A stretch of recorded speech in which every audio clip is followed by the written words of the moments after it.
আপোনালোকে অসম বিধানসভা নিশ্চয় চায় আৰু অসম বিধানসভাত অসমৰ সন্মানীয় মুখ্যমন্ত্ৰী ডক্টৰ হিমন্ত বিশ্ব শৰ্মা ডাঙৰীয়াক চকুত হৈ প্ৰশ্ন কৰিব পৰা মানুহজন আপোনালোকে নিশ্চয় দেখিছে। হয়, আমি ৰাইজ দলৰ সভাপতি তথা শিৱসাগৰ সমষ্টিৰ সন্মানীয় বিধায়ক অখিল গগৈ ডাঙৰীয়াৰ কথা ক'ব খুজিছোঁ। অখিল গগৈ ডাঙৰীয়াই আজি কেইদিনমান ধৰি উজনি, নামনি, বৰাক, ব্ৰহ্মপুত্ৰ সকলোতে ৰাইজ দলৰ সাংগঠনিক ভিত্তি শক্তিশালী কৰিবৰ বাবে বিশাল জনসভাত অংশগ্ৰহণ কৰিছে আৰু তেখেতে সভাসমূহত বক্তব্য দিছে যে মই অসম বিধানসভাত অসমৰ মুখ্যমন্ত্ৰীক চকুত হৈ আপুনি অসমৰ আটাইতকৈ ২ নম্বৰ মানুহ বুলি ক'ব পৰা ব্যক্তিজন মই। অৰ্থাৎ অসম বিধানসভাত অখিল গগৈ ডাঙৰীয়াহে বিধায়ক হিচাপে অসমৰ মুখ্যমন্ত্ৰীগৰাকীক আটাইতকৈ ২ নম্বৰ মানুহ বুলি চকুত হৈ ক'ব পাৰে। আঙুলি দেখাই তেখেতে হিমন্ত বিশ্ব শৰ্মা ডাঙৰীয়াক অসম বিধানসভাত নচুৱাই থাকিব পাৰোঁ বুলি তেখেতে ৰাজহুৱা সভাত ৰাজহুৱাভাৱে উল্লেখ কৰিছে। অসম বিধানসভাত ৰঙা চকু দেখুৱাই হাতৰ মুঠি ওপৰলৈ তুলি হিমন্ত বিশ্ব শৰ্মা তুমি অসমৰ আটাইতকৈ ২ নম্বৰী মানুহ বুলি ক'ব পৰা মানুহ কেৱল মই আছে।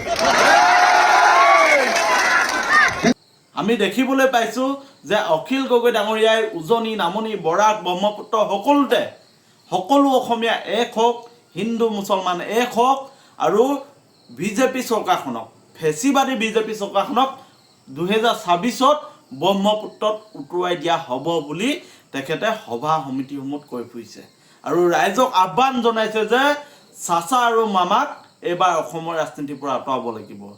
আনকি নামনি অসম বা সংখ্যালঘু এলেকাত ৰাইজ দলৰ সভাপতিগৰাকীয়ে স্পষ্টভাৱে কৈছে যে বদৰুদ্দিন আজমলক আমি হিমন্ত বিশ্ব শৰ্মা ডাঙৰীয়াৰ সমানে অসমৰ ৰাজনীতিৰ পৰা বিদায় দিব লাগিব। কাৰণ চাচা আৰু মামা মিলি অসমত সাম্প্ৰদায়িকতাবাদ সৃষ্টি কৰে। যদি উজনি অসমত অসমৰ মুখ্যমন্ত্ৰী অৰ্থাৎ বিজেপি দলৰ যদি সাংগঠনিক ভেটি বেয়া হয়, তেতিয়াহ'লে নামনি অসমত বদৰুদ্দিন আজমলে লুঙি, টুপি, দাড়ি চৰকাৰ হ'ব বুলি তেখেতে কৈ দিয়ে আৰু লগে হিন্দু মুছলমান ভাগ হৈ যায়। নামনি অসমত বদৰুদ্দিন আজমলৰ লাভ হয় আৰু উজনি অসমত হিমন্ত বিশ্ব শৰ্মা ডাঙৰীয়াৰ লাভ হয়। ২০২৬ চনত চাচা আৰু মামা চাচাৰ কোনোবা বন্ধু আছে নেকি আকৌ চাচা? মই আকৌ চাচাকো দেখিব নোৱাৰো দেই। হিমন্ত বিশ্ব শৰ্মাৰ সমানে মই বেয়া পাওঁ আকৌ চাচা, জানে নাই? এজন হ'ল হিন্দু সাম্প্ৰদায়িক আৰু আনজন হ'ল মুছলমান সাম্প্ৰদায়িক। যেতিয়া মামাৰ অৱস্থা বেয়া হয়, চাচাই নামনি অসমত কৈ দিয়ে এইবাৰ লুঙি টুপিৰ চৰকাৰ হ'ব। গতিকে এই সমগ্ৰ বিষয়বোৰ ৰাইজ দলৰ সভাপতি তথা শিৱসাগৰ সমষ্টিৰ বিধায়কগৰাকীয়ে জনতাক বুজাই আছে আৰু ৰাইজক কৈ আছে যে আপোনালোকে চাচা আৰু মামাক সমানে বয়কট কৰিব লাগিব। আপোনালোকে অসমৰ ৰাজনীতিৰ পৰা আঁতৰাব লাগিব আৰু অসমত জাতীয়তাবাদ, আঞ্চলিকতাবাদ প্ৰতিষ্ঠা কৰিব লাগিব।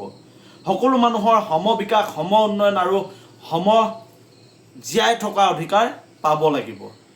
সেইটো বাবেই সমন্বয়ৰ বাৰ্তা লৈ, উন্নয়নৰ বাৰ্তা লৈ ৰাইজ দলৰ সভাপতিগৰাকীয়ে উজনি, নামনি, বৰাক, ব্ৰহ্মপুত্ৰ সকলোতে ঘূৰিছে, ৰাইজৰ লগত কথা বতৰা পাতিছে আৰু অসমখনক নতুন ৰূপত গঢ়িবৰ কাৰণে সংকল্প গ্ৰহণ কৰিছে।